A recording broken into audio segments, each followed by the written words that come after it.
Good morning. Manindot din kaayo awitan ang atong Ginoong Diyos, no? Kinisingkasin tungod kay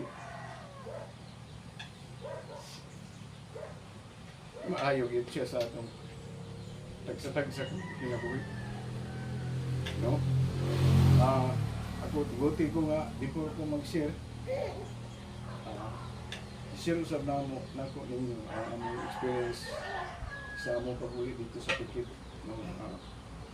Sa pagpadulong namo dito, nabanggaan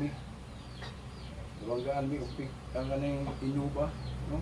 Nga maayo buba ang iyang naong isiyang nalibangga sa mga lagi.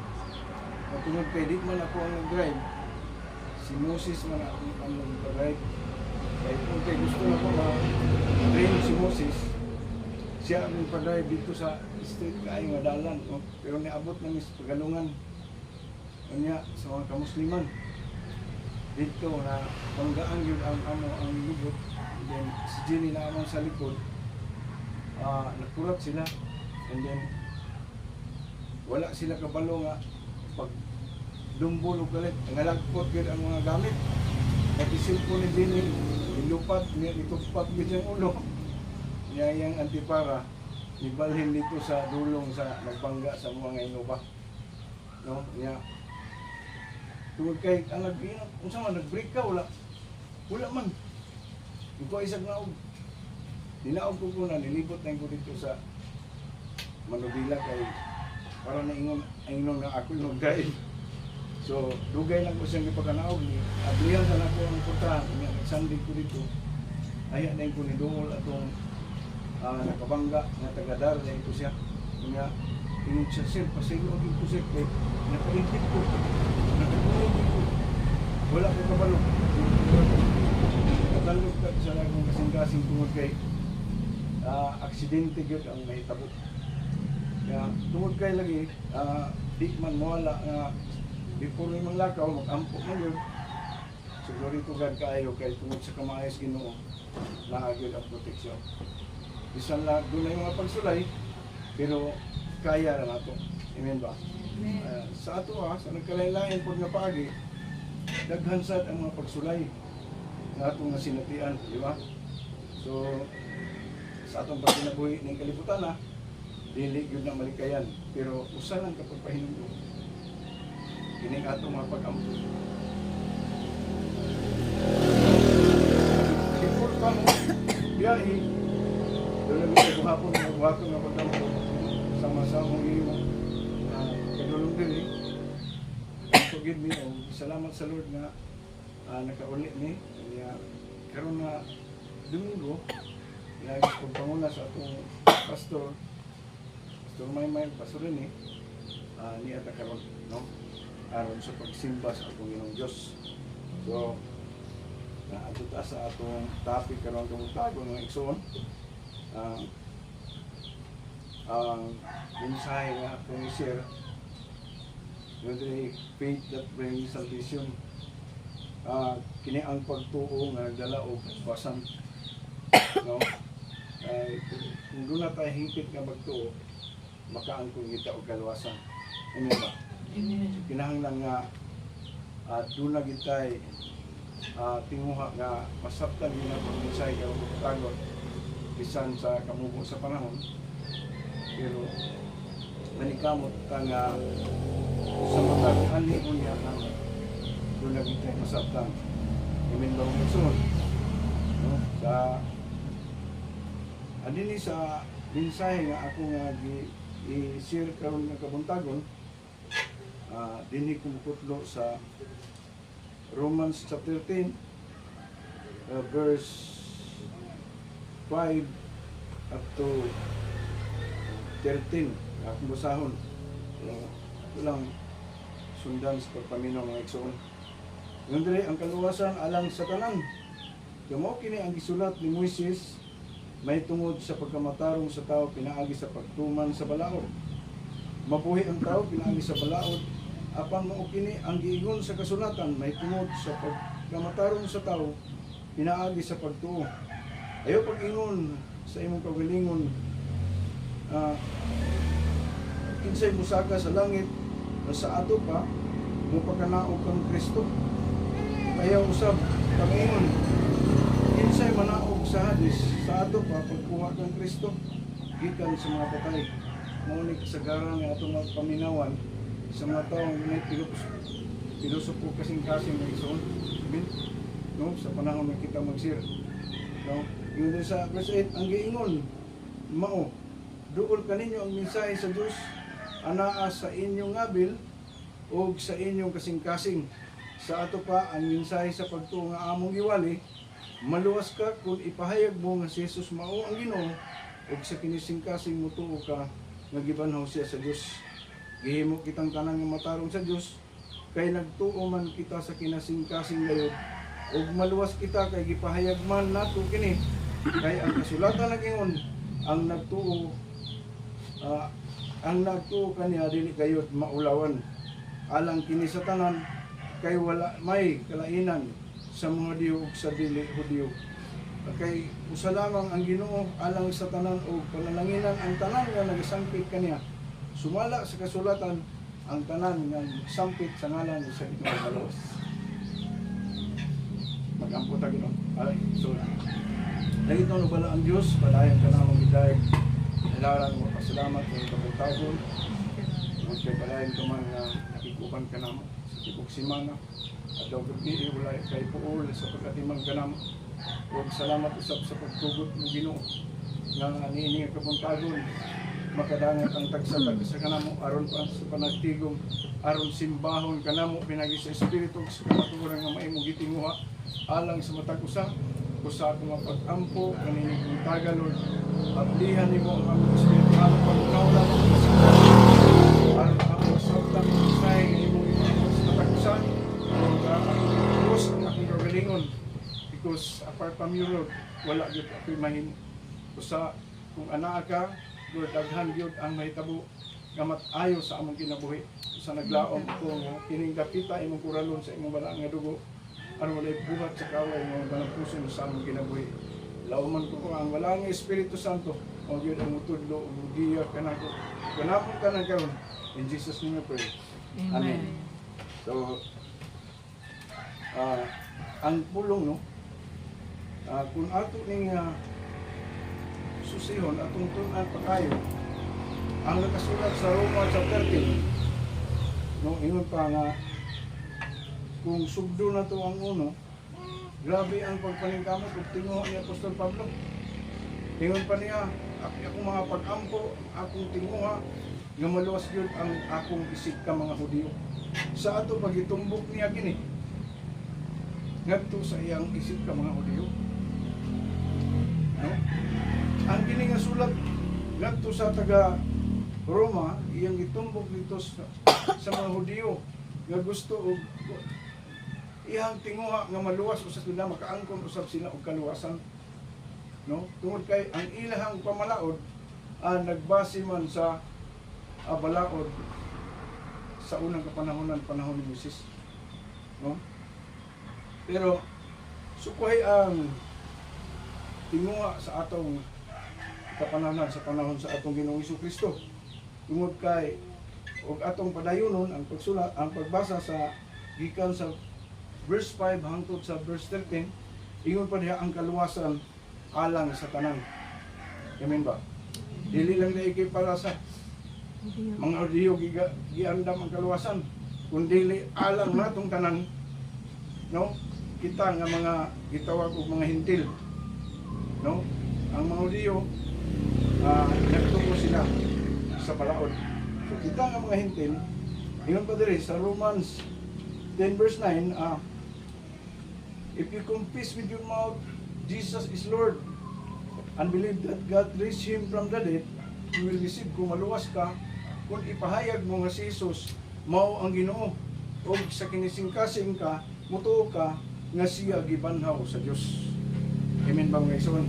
So ang kahulugan sa mga bersikulo, si Apostol Pablo nagpasabot nga ang kaluwasan dili pinaagi sa maayong binuhatan sa tao, no? Dili pinaagi lamang sa maayong binuhatan o sa pagsunod sa balaod, kundi pinaagi sa pagtuo sa atong Ginoong Hesukristo. O aduna kini duha ka mga bahin, mga importante nga bahin mga igsoon. Anyway, daghan man gyud nga bahin ang kung atong sabton pag-ayo sa Biblia, daghan kaayo ang atong angay nga tukion, angay nga masayran, mahitungod niini nga mensahe tungod kay, pero tungod lang kay doon naman gyud lagi tay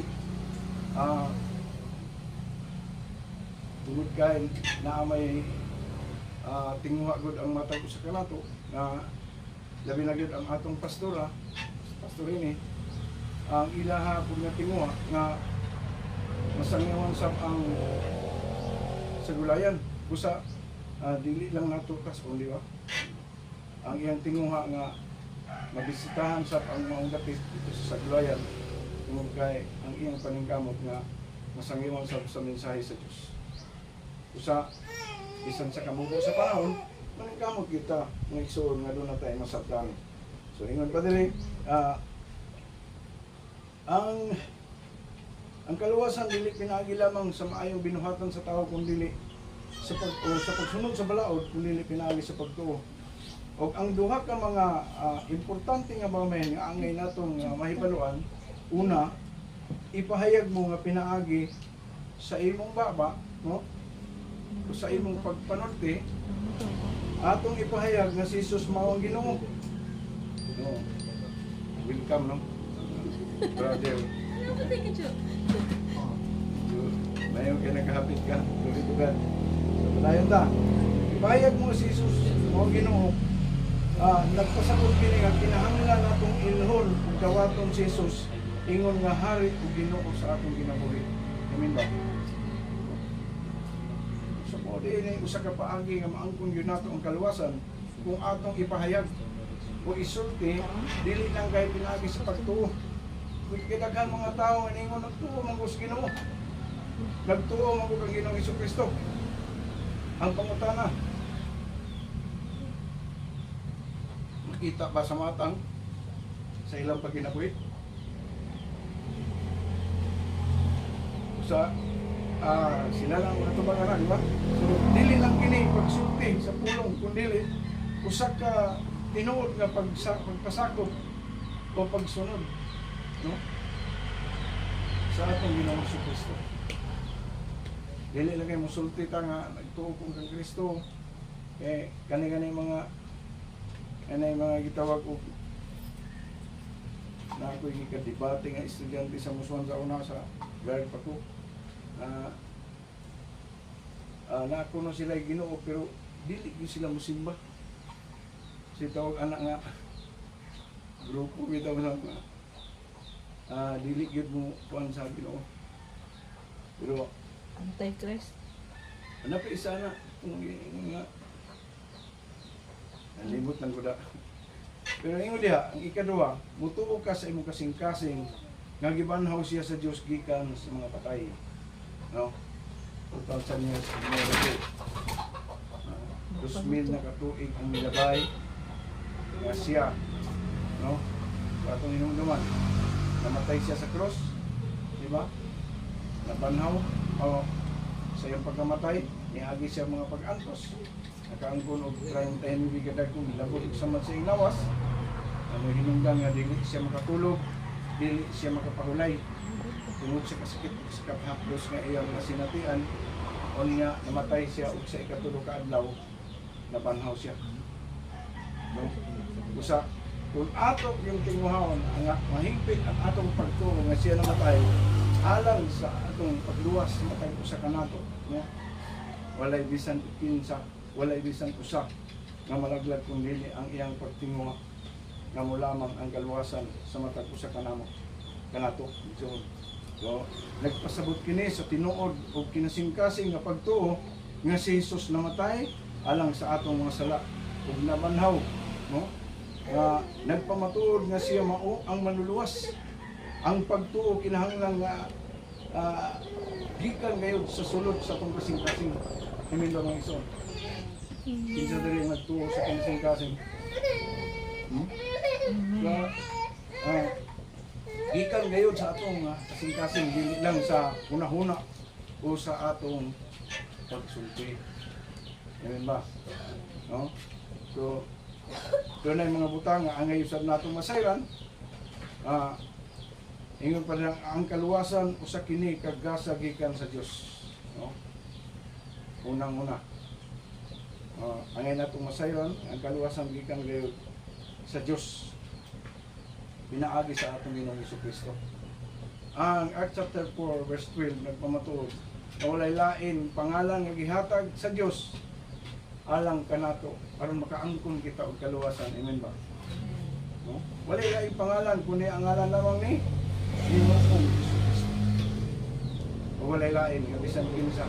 Dili kang pastor. Dili sa bisan kinsa nga mga tao na makaangkon ta kaluwasan usa sayop ng ato makita sa ipigsoon nga nihawa ko ani nga pundok, nihawa ko sa jail tungod kay wala na akong masabti. Ang gibuhat ni kinsa, di ba? Kay ngano, kang kinsa ka nag-alagad sa Dios ba o kang Kristo? Busa kana nga pagtuong nga muhawa nga nasayop ang iyang nakita dito sa atong Pangulo, dili ka na tinuod nga pagtuo. Yun na. Sa kita kinahanglan, di puno na ito ang atong kagalingon mga igsoon. Nga dapat barugan na ito. Nga kita doon ay pagtuo sa atong Ginoong Jesucristo. Amen ba?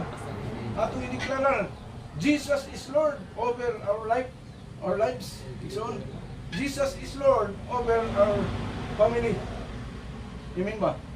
Sa bisa ka atang dapita, maabot man ta sa nagkalaing dapit, dadun ta sa Ginoo. Pangitaon tinguhaan na to kung unsa nga pundok ang atong lapitan. Amen ba? Kay kana ang tinguha sa Dios. No? Unsa man day ang pagsimba nga gipangita sa atong Ginoong Jesucristo. O gipangita sa Dios kanato. Ang pagsimba nga iyang gipangandoy gitinguha nakasulat sa 1:4 versikulo 4 Juan 4:23-24 ang pagsimba nga pangandoy gitinguha sa Dios simbahon siya pinagi sa espiritu ug sa kamatuoran usa dili ta magpadala di ta mawindang ang mga istorya nga no kay ang tinuod nga Dios mao nga atong ginasimba. Mao na ang tinguha nga unta uhawon. Gutungo ng atong magkalag sa mensahe nga gikan sa Dios. Nalagon kang Dios sa iyang tulong.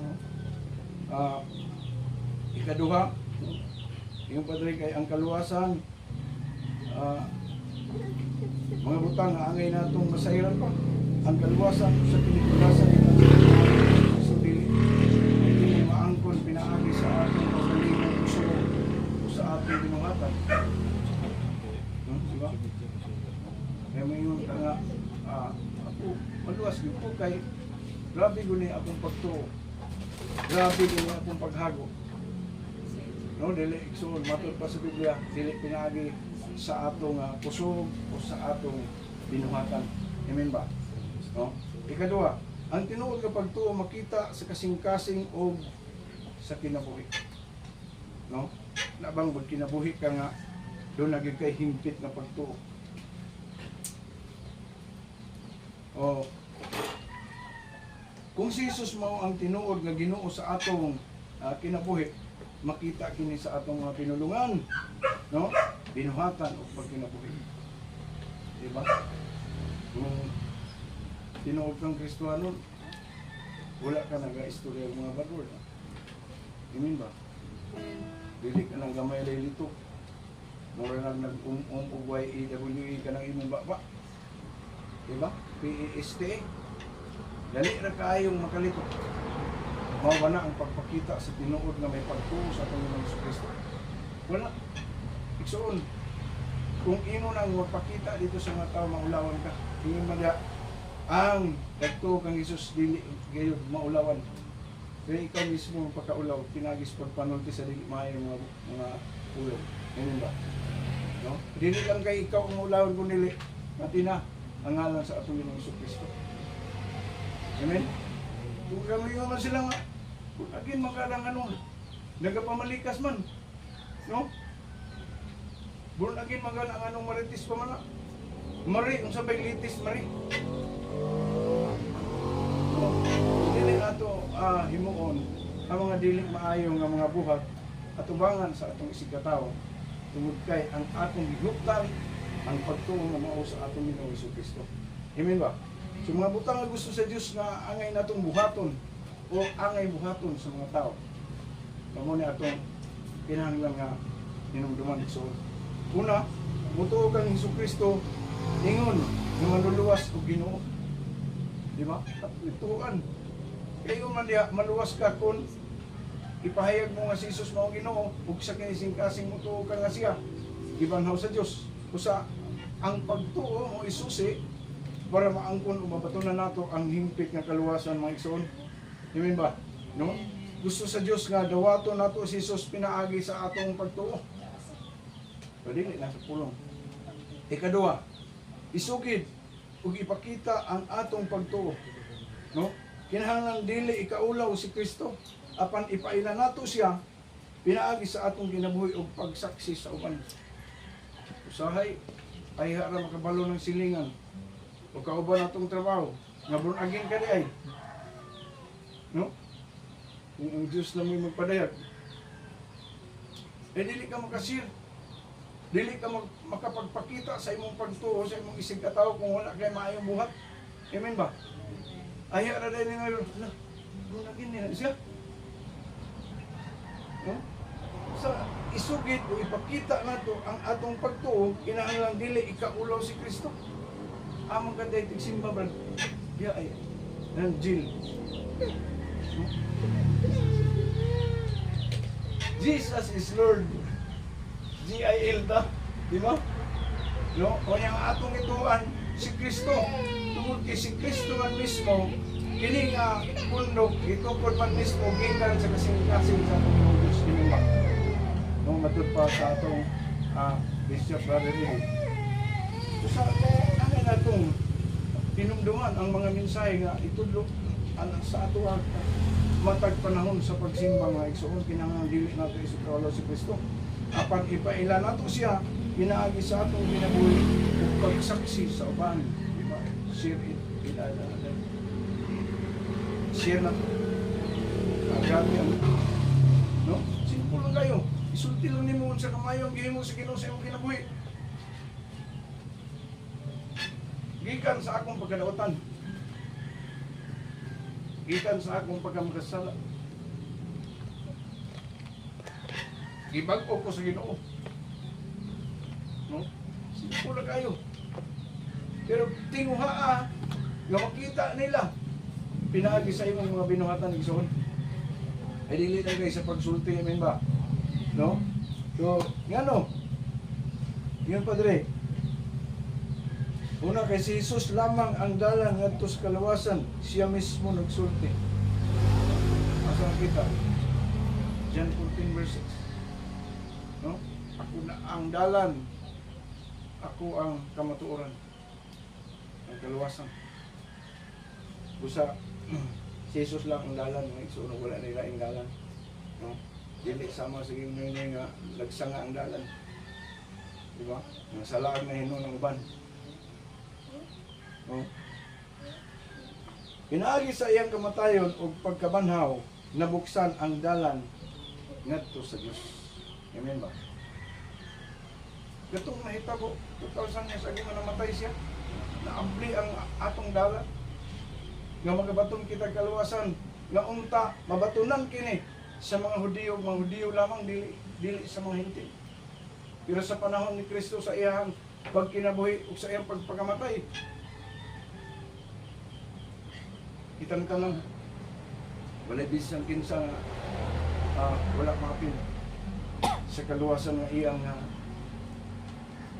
iandam alang sa mga kanato nga nagtuo kanya, no? Ikaduha, Gusto sa Dios nga ang tanan maluwas o makaila sa kamatuoran. Ang gugma sa Dios alang sa tao mao ang hinungdan nganong gihatag niya si Jesus. Di ba? So ang gugma sa Dios dayag alang kanato. Siguro na ninyo reverse ani kinsa naging John 3:16. No? For God so loved the world that He gave His only begotten Son, that whosoever believes in Him shall not perish but have everlasting life. So, iyakib na ito na pinagi sa gugma sa Diyos, nahimo niya kini nga sakripisyo. Iyang ipadala ang iyang bugtong anak, no? Ipagkatao niya ang kalibutan na ang mamatay, kitang tanan makabaton sa kaluwasan. Mga igsoon, no? Naglaon ko nga doon na tayo makutlo karong kapuntagon at tuwas atong konklusyon, no? Busa ang Roma 19 nagtudlo nga ang kaluwasan madawat umaangkon pinaagi sa tinuod nga pagtuo kang Hesus, no? Kang Kristo o sa pag-ila kaniya ingon nga Ginoo sa atong kinabuhi. Ang pagtuo dili lamang sa baba kundi gikan sa atong kasing-kasing ug makita sa atong adlaw-adlaw nga pagkinabuhi. Ang tinuod nga kaluwasan makita sa kasing-kasing nga nagatuo ug sa kinabuhi nga nagaila ug nagasunod kang Kristo isip Ginoo manluwas. Atong gihangyo ang tanan sa pagpanindog.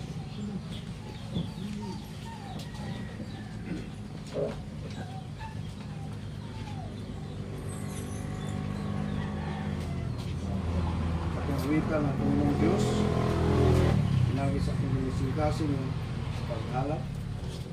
Dalaygon ka, O Diyos, dalaygon ka. Ang pagsimba ng kalimutan. Dalaygon ka, O Diyos, dalaygon ka. Ning kinabuhi alagaran ka. Dalaygon ka, O Diyos, dalaygon ka. Ang pagsimba ng kalimutan. Dalaygon ka, O Diyos, dalaygon ka. Ning kinabuhi alagaran ka. Kinabuhi alagaran ka. Ning kinabuhi alagaran ka. dalaygon ug balaan nga mong Dios, nagabalik kami sa pagduol kanimo. Ang paghalad, mga pagpasalamat tungod sa inyong pagkamaayo sa matag usa sa aming kinabuhi. Ang salamat Lord, gitugutan mo masangyaw ang imong pulong ning gadapit Ginoong Dios. Tag mga pag-ampo nga ikaw gayud ang mga pulong nuhat sa kasing-kasing sa matag usa kaniya karon Ginoong Dios. Salamat nga maabli ang imong espirituhanong Panginoon. Masabtang pag-ayo ang imong pulong Lord. May kinabuhi namon kini niini nga panahona samtang ana pa kami niining kalibutan. Panalangin ni ang imong mga anak abisan panining nga dapit Lord ang mga amahan sa panimalay nagtinguha sa ilang pagpanginabuhi nga matagan sa panginahanglan ang ilang mga anak ang tibuok dilang pamilya Ginoong Diyos. Panalangin ni ang tanang buhat sa ilang mga kamot isang pa Lord. Ayaw sila pagpasagdi sa tanang panahon sa ilahang nga mga naginabuhat matag adlaw sa ilang pagpanarbaho. Ikaw Diyos ay maghatag kanilang panalangin. Grasya nga ilang itinahanglan nga magamit alang sa adlaw-adlaw nilang panginahanglan. Kabisan pa Lord, I pray nga ang imo nga balaan nga dugong minutabon kanila sa mga panahon sa ilang mga pagbiyahe. Sa panahon nga di insidente ko Lord, alang sa ilang nga panginabuhian. Tultuloy sila sa dalan kung hain panulog ang imong kamatuoran aron man mahimulag sa matag usag Ginoo. Kung dili kaming tanan makalaho tayo magpadayon sa pag-alagad kanin. Panalangin usab ang mga inahan sa panimalangin niya karon Lord. Nakita nimo ang ilang pagpaningkamot, ang pag-atiman sa mga kabataan. Lord, ako mapag-ampo ka sa panahon sa ilang pagtawag kanimo, imo silang patalingogan. Hatagan mo sila sa ilang panginahanglan. Ang kaiwan sa mga panglawas, labi na gud sa mga kabataan, Ginoo. Ayuha ang adunay mga balatian. Amen. Kupay ang mga nagmagulanon. Likuna ang mga nagmaluyahon. Ginoo Diyos. Aron kaming tanan makalahutay usab magpadayon sa pagkinabuhi samtang ana pa kini kinabuhi. Padayon kami nga mga lagad kanimo. O panalangin usab ang tanan nga mga pastor nga nagtinguha. Labi na gyud Pastor Maymay. Si Pastor ini kapangunahan ang imong mga katawan Ginoo. Lord, di ko na usab sila. Kaksausap sila sa imong gamanan mga kamot aron dili sila magmaluya. Makita lang nila, Lord, ang imong mga katawan nga magpanasigon sa pagpanalagad kanimo. Kinitalan na ko'y pangayo at mong ilauman. Pinagisangalan sa mga Ginoong Hesus Kristo na awang maluluwas. Amen.